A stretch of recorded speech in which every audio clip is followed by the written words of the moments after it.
उस समय सब लोग प्रेम में मग्न हैं। इतने में ही मिथिलापति जनक जी को आते हुए सुनकर सूर्यकुल रूपी कमल के सूर्य श्री रामचंद्र जी सभा सहित आदरपूर्वक जल्दी से उठ खड़े हुए। भाई, मंत्री, गुरु और पुरवासियों को साथ लेकर श्री रघुनाथ जी आगे जनक जी की अगवानी में चले। जनक जी ने ज्यों ही पर्वत श्रेष्ठ कामदनाथ को देखा, त्यों ही प्रणाम करके उन्होंने रथ छोड़ दिया, पैदल चलना शुरू कर दिया।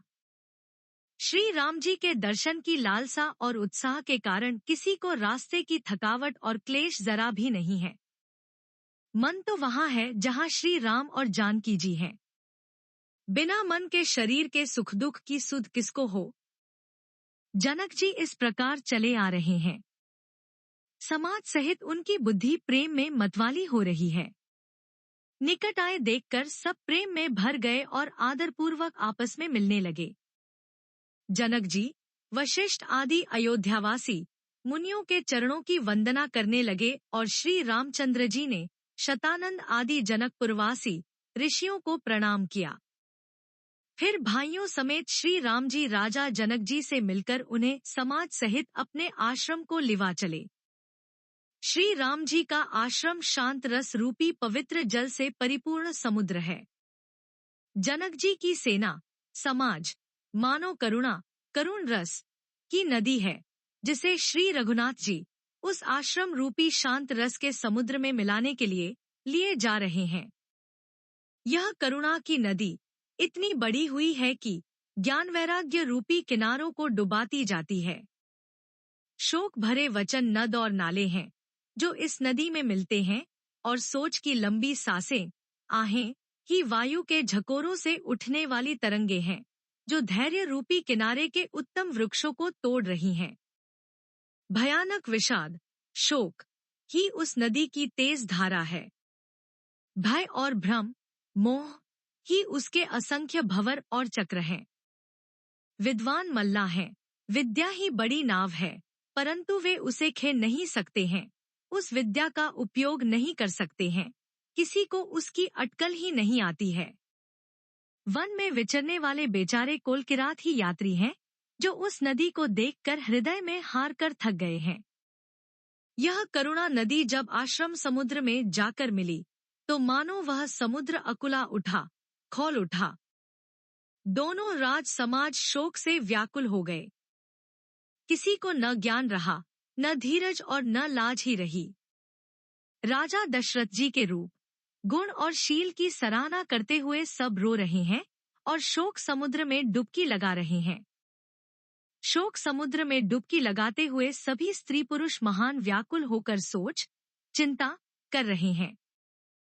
वे सब विधाता को दोष देते हुए क्रोधयुक्त होकर कह रहे हैं कि प्रतिकूल विधाता ने यह क्या किया।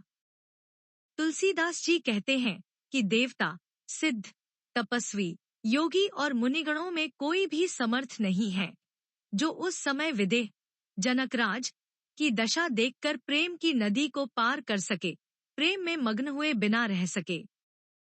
जहां तहां श्रेष्ठ मुनियों ने लोगों को अपरिमित उपदेश दिए और वशिष्ठ जी ने विदेह जनक जी से कहा, हे राजन, आप धैर्य धारण कीजिए। जिन राजा जनक का ज्ञान रूपी सूर्य भव आवागमन रूपी रात्रि का नाश कर देता है और जिनकी वचन रूपी किरणें मुनि रूपी कमलों को खिला देती हैं, आनंदित करती हैं, क्या मोह और ममता उनके निकट भी आ सकते हैं? यह तो श्री सीताराम जी के प्रेम की महिमा है। अर्थात राजा जनक की यह दशा श्री सीताराम जी के अलौकिक प्रेम के कारण हुई, लौकिक मोहम्मता के कारण नहीं। जो लौकिक मोहम्मता को पार कर चुके हैं, उन पर भी श्री सीताराम जी का प्रेम अपना प्रभाव दिखाए बिना नहीं रहता। ऋषि, साधक और ज्ञानवान सिद्ध पुरुष जगत में 3 प्रकार के जीव वेदों ने बताए हैं। इन तीनों में जिसका चित्त श्री राम जी के स्नेह से सरस सराबोर रहता है, साधुओं की सभा में उसी का बड़ा आदर होता है। श्री राम जी के प्रेम के बिना ज्ञान शोभा नहीं देता, जैसे कर्णधार के बिना जहाज। वशिष्ठ जी ने विदेहराज जनक जी को बहुत प्रकार से समझाया। तदनंतर सब लोगों ने श्री राम जी के घाट पर स्नान किया। स्त्री पुरुष सब शोक से पूर्ण थे। वह दिन बिना ही जल के बीत गया। भोजन की बात तो दूर रही, किसी ने जल तक नहीं पिया। पशु पक्षी और हिरणों तक ने कुछ आहार नहीं किया। तब प्रियजनों एवं कुटुंबियों का तो विचार ही क्या किया जाए।